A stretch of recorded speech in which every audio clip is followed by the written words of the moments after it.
Почитувани гледачи, во рамките на предизборните интервјуа со челниците на политичките партии, вечерва гостин е Бранко Црвенковски, председателот на Социјалдемократскиот сојуз на Македонија. Добре дојавте во студиото на Добре, Господин Црвенковски, како го оценувате досегашниот тек од кампањата? Стаса ли вашата партија до посакуваниот пресврт во расположението на гласачите? Па ние сме исклучително задоволни со нашата кампања. Сметаме дека успеавме клучните политички пораки и определби од нашата изборна програма да ги доближиме до граѓаните.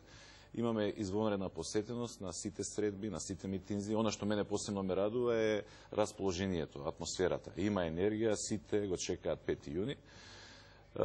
Посебно сакам да ја нагласам успешната кампања од врата до врата или непосредните средби со граѓаните, каде што постигнавме навистина забележителни резултати.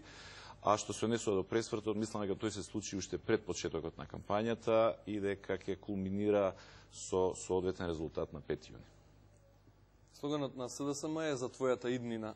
Со кој приоритет ќе се зафатите ако ја добиете довербата на гласачите? Состојбите во различни области се навистина тешки и не може се говори за еден единствен приоритет. Не ќе може новата влада да решава проблем по проблем, туку ќе мора фронтално да настапи. Значи, во повеќе области да решава во ист момент повеќе тешки состојби. Ако веќе морам со еден збор да ја дефинирам таа ситуација, клучната работа ќе биде како да ја вратиме државата на вистинскиот колосек. Значи, како да ја направиме повторно нормална држава. Главна определба во нашата изборна програма е борбата против сиромаштијата, борбата за нови работни места. Низ сите мерки се провлекува токму тој лајтмотив како да ја постигнеме таа цел.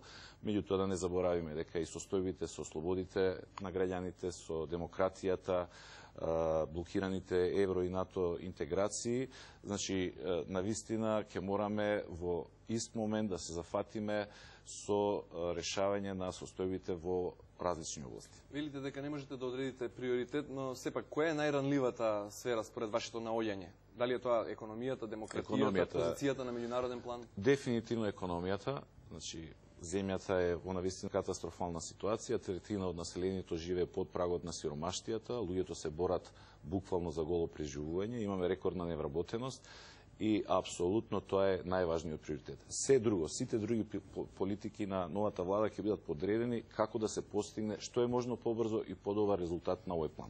Имате ли рецепт за невработеноста, за сиромаштијата? Рецепт кој што ќе го реши проблемот преку ноќ не постои. Значи нема трик решенија за една ваква работа, меѓутоа има цела серија на мерки, економски и социјални, кои што ќе почнат да го решаваат проблемот и во еден соодветен период навистина постигнеме резултати на тој план. Владеачката партија во отчетот во манифестот се обидува да создаде впечаток дека ја реализирала преродбата во целост. Па ја не можам да ја разберам таа нивна позиција пред целата јавност. Точно, јас тоа го слушнав, дека сите нивни ветувања се реализирани, дека природбата е остварена. Ако е тоа точно, ако природбата е остварена, а Македонија е на ова дереже, во катастрофална ситуација, економијата е во колапс, сиромаштијата рекордна, тоа се поставува прашањето кои биле вистинските цели на природбата. Ако со природбата не донесува оваква состојба, можеме да замислиме што би се случило кога би го оствариле и манифестот. Едноставно, тоа и на митинзите говорам, во тој случај камен на камен во Македонија нема да остане. Добро, но нивниот најсилен аргумент е дека тие барем нешто градат, за разлика од СДСМ. Па тоа е една од најголемите лаги на актуелната власт и тоа не само во оваа кампања, туку во сите изминати 5 години. Во период на Социјалдемократскиот сојуз се градеше многу повеќе отколку сега во овој период, меѓутоа приоритетите беа сосема други. Значи, се што е изградено автопат во овие 20 години независност е изградено во периодот на Социјалдемократскиот сојуз. Скопје Тетово, Тетово Гостидар, Градско преку Неготино до Демеркапија, обиколницата околу Скопје. Единствениот енергетски објект изграден во Македонија во овие 20 години е хидроелектраната Козјак. Таа е почната, изградена и завршена во времето на Социјалдемократскиот сојуз. Гасоводот до таму до каде што е направен во времето на Социјалдемократскиот сојуз. Меѓутоа, веднаш можете да видите разликата. Во наше време се градеа капитални објекти, значи тоа се инвестиции кои што враќаат пари, инвестиции што ги користат и сегашните, а ќе ги користат и идните генерации, а не во непродуктивни трошоци, како што се, например, Скопје 2014, во споменици, музеи, градски плажи, скулптури и така натаму. Ве прозиваат и ве критикуваат како татко на транзицијата, а во исто време нивни коалицијски партнери се транзицијски антихерои.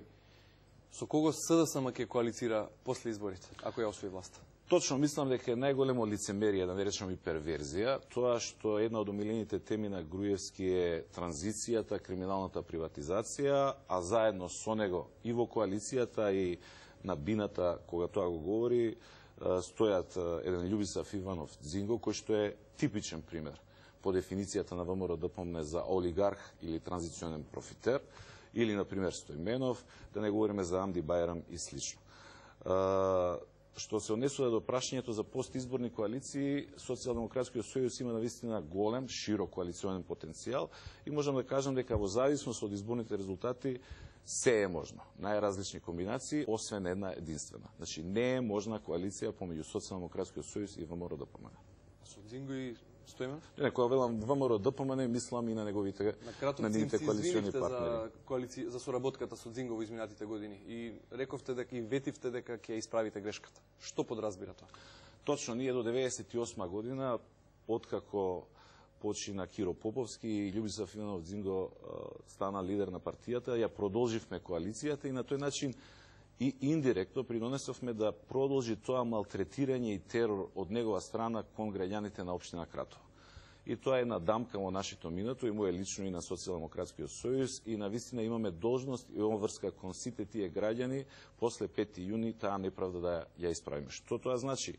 Почнувајќи од проверка на приватизацијата, од проверка на сите оние случувања во бројните фирми собственост на Љубисав Иванов Дзинго, заклучно со тоа дека во Кратово мора се овозможи луѓето да ја почувствуваат слободата и демократијата, да се тргнат рацете на политиката од судството, од државните институции, да почне да функционира законот еднаков за сите.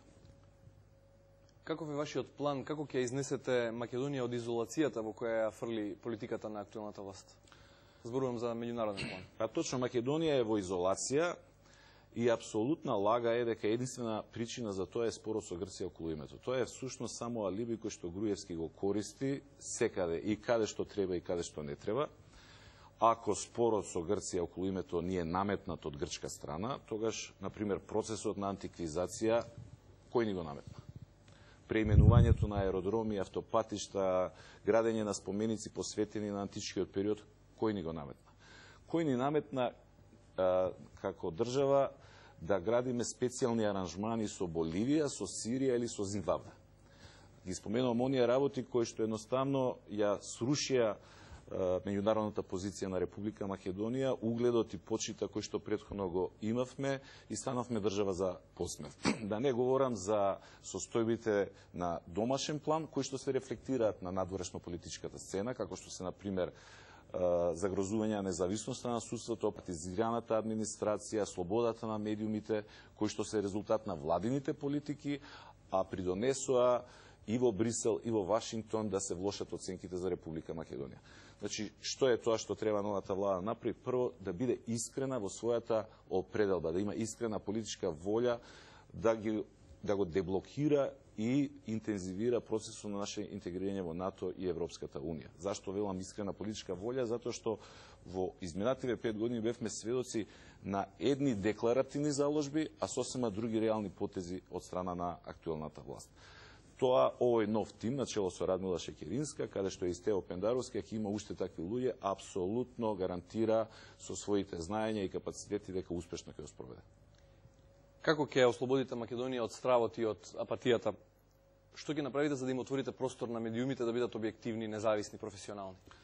Тоа е една од клучните задачи или највисоки приоритети на новата влада после 5. јуни. Меѓутоа, ако за некои други заложби ќе биде потребно и време, овдека ќе можеме навистина брзо ги постигнеме резултатите. Бидејќи се работи само дали навистина искрено ги почитуваме демократските начала. Доволно е да власта не ги злоупотребува своите полуги за тероризирање на сопствениот народ. Да не биде полицијата и инспекцијата главното орудие на власта за каните, уценувањата, заплашувањата, какви што беа во изминатиот период.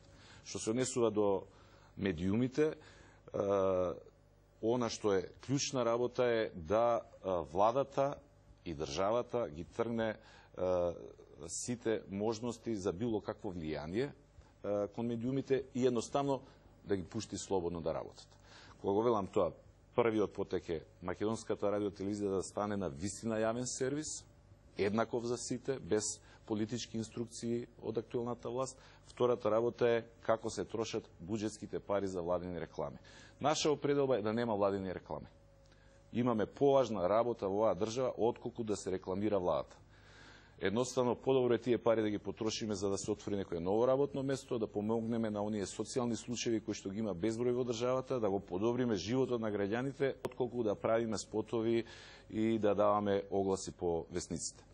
Ако некогаш веќе тоа мора да се случи заради општествени потреби, во тој случај тоа мора да биде дефинирано со јасни правила на игра. Тоа и беше причината зашто предложивме посебен закон за таа работа, кој што беше одбиен на страна на ВМРО ДПМН, или буџетските пари подеднакво ќе се распределуваат на сите медиуми, или критериумот ќе биде според гледаноста на телевизиите и бројот на читатели за весниците. Само уште нешто да споменам во врска со тоа. Македонија памети периоди каде што медиумите биле далеку послободни. И тука не мислам само периоди кога СДСМ бил на власт. Дури и периодот во 1998 до 2002 година, кога беше влада на ВМРО ДПМН, можеме да кажеме дека слободата на медиумите во споредба со она што се случува беше навистина неспоредливо поголема. Значи, ние имаме искуство со слободни медиуми.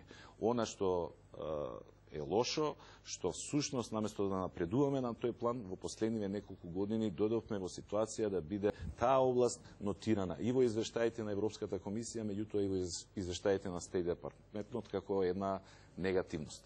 Во овој контекст, за жал, нема да можеме да видиме предизборно соочување на кандидатите за премиер.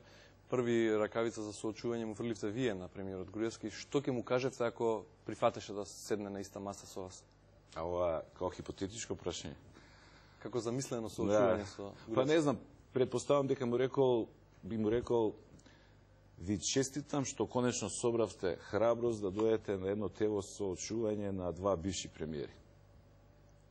А во неколку збора, кои би биле тие за да му кажете зошто не заслужува уште еден мандат од граѓаните? Тоа ќе биде веројатно најинтересниот дел од тој хипотетички ТВ дуел, затоа што нема резултати. Човекот кој што имаше целата власт во своји раце во изминативе 5 години, кој што ветуваше многу, кој што ги подигна очекувањата на граѓаните, постигна помалку од било која претходна влада во историјата на независна Македонија, ги измести сите стандарди и критериуми. Состојбите на економски план, каде што ветуваше најголеми резултати, се катастрофални. На меѓународен план земјата е последна не во регионот, туку во цела Европа. На планот на демократијата и слободите на граѓаните имаме целосно уназадување. Значи, не можам да ја препознаам или идентификувам областа каде што Груевски може да посочи резултат. Впечаток е дека владачката партија и натаму